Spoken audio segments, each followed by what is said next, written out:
Morning guys. एक लड़की की ज़िंदगी की शुरुआत और दिन की शुरुआत और वीडियो की शुरुआत भी आज तो हो रही है किचन से। ओके, यहाँ किचन में मैं आपको कुछ दिखाने लाई थी, वो है ये।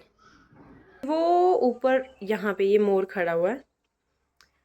आई होप सो कि ये नाच दे अभी, पर ये क्यों ही नाचेगा भरी धूप में। वैसे स्वागत है आपका मेरी वीडियो में किचन से, क्योंकि सबसे पहले तो हमें खाना ही होता है या चाय पीनी होती है, तो शुरुआत जो है ना वो इंसान की किचन से ही होती है।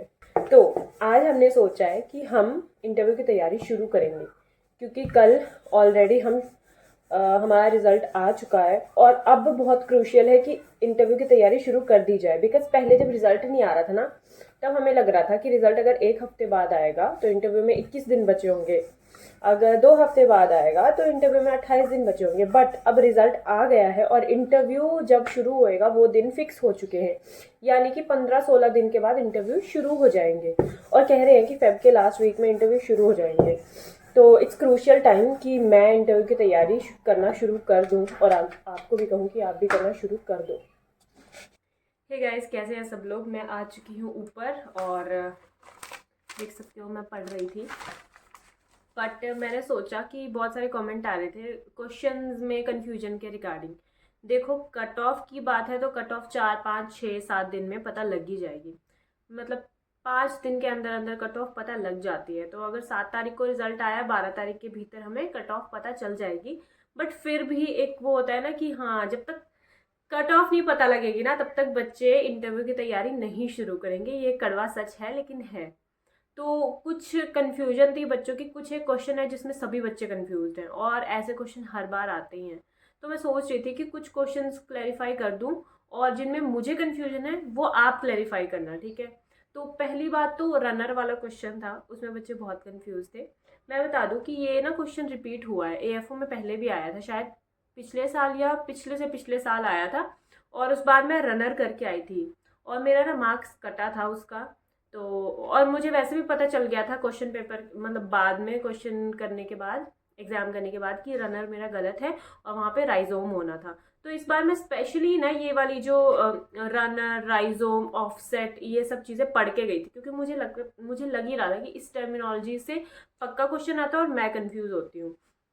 मैं अच्छे से पढ़ के गई थी, विद डायग्राम देख के गई थी और वहां पे मेरे को वही वर्डिंग मिली, डिट्टो वही वर्डिंग मिली जो राइजोम में वर्डिंग होती है। कुछ माइक्रो लीफलेट, कुछ स्केली लीव्स वाला कुछ टर्म यूज की थी, तो वो राइजोम में ही यूज होती है। अभी मेरे को प्रॉपर उसकी वर्डिंग याद नहीं होगी क्योंकि एग्जाम को बहुत टाइम हो चुका है, लेकिन हाँ, उसका जो है वो आंसर राइजोम आया है। जिन लोगों ने भी रनर किया है उनके लिए बहुत बहुत सॉरी, क्योंकि उनका 1.25 कट जाएगा। ठीक है, कटते रहते हैं, मेरे भी बहुत नंबर कटे हैं, लेकिन हाँ, उसका सही आंसर राइजोम। दूसरी बात 2,4-D वाला। देखो, 2,4-D वाला मैं सच बताऊं तो मैं ना अपने जब नंबर कैलकुलेट करती हूँ ना, तो मेरे जो भी कंफ्यूजन में होते हैं नंबर, उनको मैं माइनस करके अपने नंबर बताती हूँ। जैसे जैसे अगर मेरे 4 क्वेश्चन गलत हो रहे हैं और 2 कंफ्यूजन में है, तो मैं 6 नंबर माइनस करके और उसके नेगेटिव मार्किंग माइनस करके ही अपनी एक्सपेक्टेड, जो मैं सोच रही हूँ कि हाँ मेरे इतने नंबर आ जाएंगे, वो कट करके ही बनाती हूँ। क्योंकि जब बाद में बढ़ते हैं ना रिजल्ट में तो अच्छा लगता है, लेकिन अगर आप कट करके नहीं बनाते हो और रिजल्ट में कम आते हैं तो बहुत बुरा लगता है। तो मैं 2,4-D के नंबर काट के ही चल रही थी, क्योंकि सब कोचिंग वाले बोल रहे थे कि ब्यूटाक्लोर आएगा, ब्यूटाक्लोर आएगा। लेकिन सब्सक्राइबर से मेरी बात हुई है, कमेंट सेक्शन में सब बोल रहे हैं कि नहीं, उसका 2,4-D ही होगा। तो मैं उस बेसिस पे आपको बता रही हूँ। उसमें आया था कि सिलेक्टिव ब्रॉडलीफ हर्बिसाइड बताना है। तो उसमें 2,4-D और ब्यूटाक्लोर दोनों थे, दो में कन्फ्यूजन थी। तो कह रहे हैं कि 2,4-D आएगा और मैंने अभी सर्च भी करके देखा गूगल पे कि इस 2,4-D अब ब्रॉडलीफ हर्बिसाइड, तो उसमें हाँ आया। लेकिन जब मैंने ब्यूटाक्लोर का सर्च करके देखा उसका भी ऐसा आया।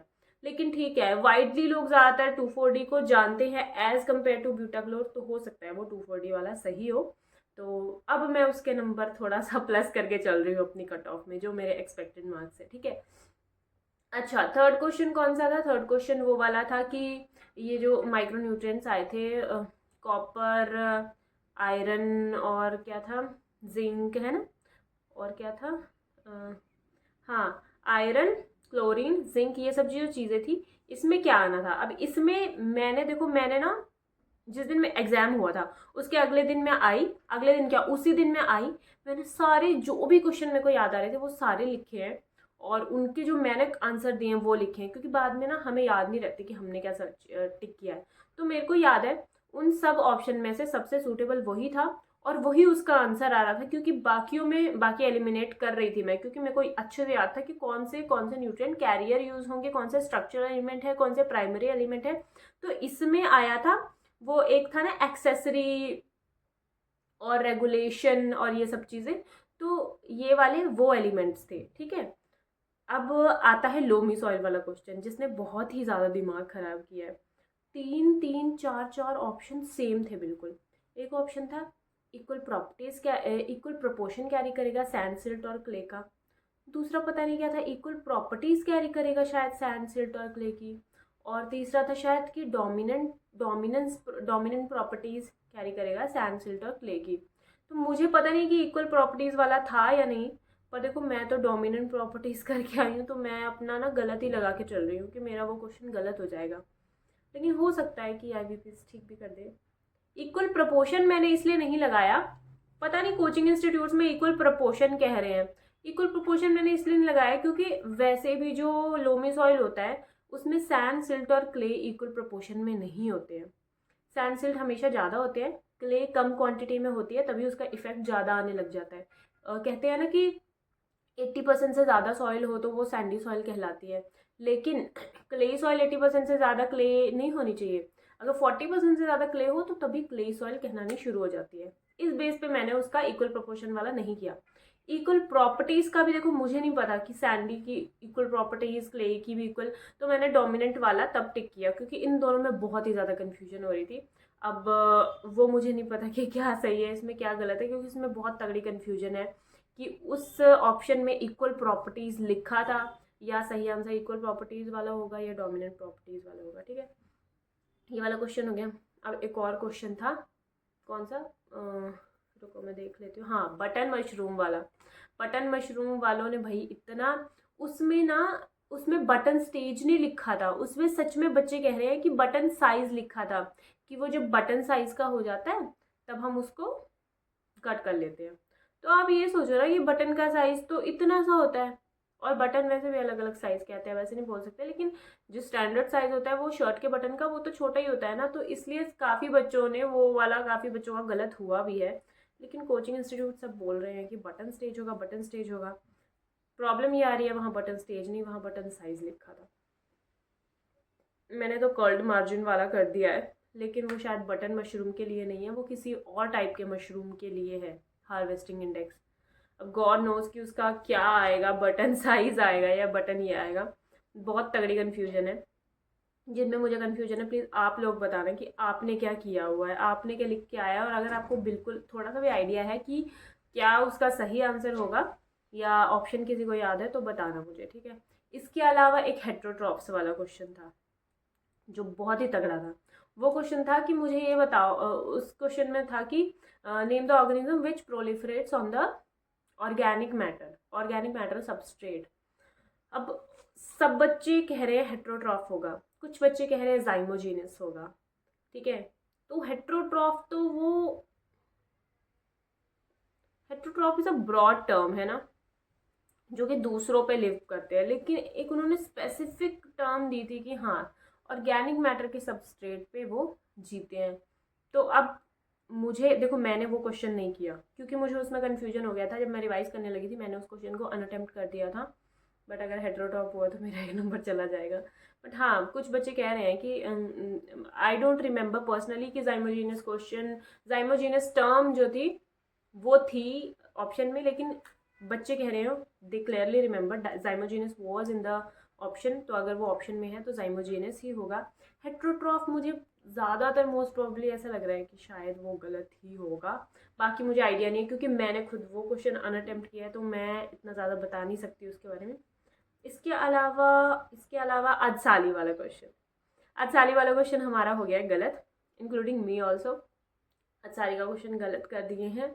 आज साली नहीं आना था, प्री सीजनल आना था। Again this was a repeated question like rhizome 1, लेकिन मुझे पता ही नहीं था पिछली बार भी जब मैंने अदसाली किया था, ठीक, शायद 2020-21 में आया था, मुझे इस बात का पता ही नहीं था कि मैंने उसको गलत, ये अदसाली जो है ये गलत है। तब भी प्री सीजनल होना था और अब भी प्री सीजनल होना था। ये मेरी उस फ्रेंड ने मुझे बताया, जिसका इस बार प्री नहीं क्लियर हो पाया। उसने बताया कि अदसाली जब हमने किया था तो उसमें वो गलत था। तो आई होप कि मैंने वो पढ़ा होता। मेरे को पता नहीं क्यों, बस हाँ, मुझे पता ही नहीं चला कि मैंने अदसाली पिछले साल, जब पिछले सालों में किया है, वो गलत था। तो ये हमारा क्वेश्चन गलत हो चुका है। इसमें प्री सीजनल आना था, क्योंकि क्लियरली अदसाली जो प्री सीजनल होता है वो 15 महीने का होता है, अदसाली 18 महीने का होता है। तो ऐसा कुछ होता है। और अदसाली की जो प्लांटिंग है वो हमेशा हमेशा बरसात में होती है। यहाँ पे लिखा हुआ था इस क्वेश्चन में कि हाँ, बरसात में नहीं होती, उसकी स्प्रिंग सीजन अक्टूबर में ही बताई थी प्लांटिंग। तो ये प्री सीजनल होना था। इसके अलावा हमारे कौन से रह गए? इसके अलावा हमारा रह गया एक, हाँ, एक बच्चा पूछ रहा था कि FL स्टैंड्स फॉर, तो उसमें फैमिली लेबर आएगा। और एक और क्रूड फाइबर वाला क्वेश्चन था, तो वो नहीं, मेरे को अब याद नहीं है कौन सा क्वेश्चन था, लेकिन हाँ, उसका आंसर क्रूड फाइबर था। ओके, एक और बता देती हूँ, लाइफ स्टॉक GVA वाला क्वेश्चन था, उसका 13.5 13.25 समथिंग जो था, वही वाला सही आंसर था। इसके अलावा लोमी सॉइल वाला हो गया हमारा, ये हो गया हमारा हेट्रोट्रॉप हो गया, और टमाटो जर्मिनेशन वाला एक क्वेश्चन था, तो उसमें 70% आंसर होना था। और शायद 70%, शायद क्या, मोस्ट प्रोबेबली 70% ही सही आंसर था, क्योंकि मैं उसी दिन सुबह पढ़ के गई थी, मतलब एग्जामिनेशन सेंटर के बाहर मैं पढ़ रही थी, और 70% ही था। और कुछ लोग कह रहे हैं टमाटो हाइब्रिड था, कुछ कह रहे हैं सिर्फ टमाटो था, लेकिन हाँ, टमाटो हाइब्रिड था, लेकिन उसका भी 70% ही होना था। तो ये सब था। देखो, कट ऑफ आ जाएगी 2-4 दिन में, टेंशन लेने की ज़रूरत नहीं है। इंटरव्यू की तैयारी शुरू कर दो, क्योंकि इंटरव्यू के मार्क्स अभी आपके हाथ में है। जो चला गया उसके पीछे हम पछताते रहेंगे, और जो हमारे हाथ में, हम उसके लिए प्रिपरेशन नहीं करेंगे, ठीक है? तो फिर कैसे होगा? होप सो इस बार इंटरव्यू में मेरे 19 नंबर आ जाए, मेरा क्लियर हो जाए। हाँ, लेकिन ऐसा कुछ नहीं होता। अगर आप तैयारी करेंगे तभी आपके 19 नंबर के योग बनेंगे ना। ऐसे नहीं है कि आप तैयारी नहीं करेंगे और आपके 19 नंबर आ जाएंगे। तो ऐसा ही था कुछ आज की वीडियो में। मैं यहाँ पे बैठी थी पढ़ने, लेकिन हाँ, I ended up making a video. चलो, मैं इंटरव्यू का पढ़ लेती हूँ, आपको मिलती हूँ अगली वीडियो में, ठीक है?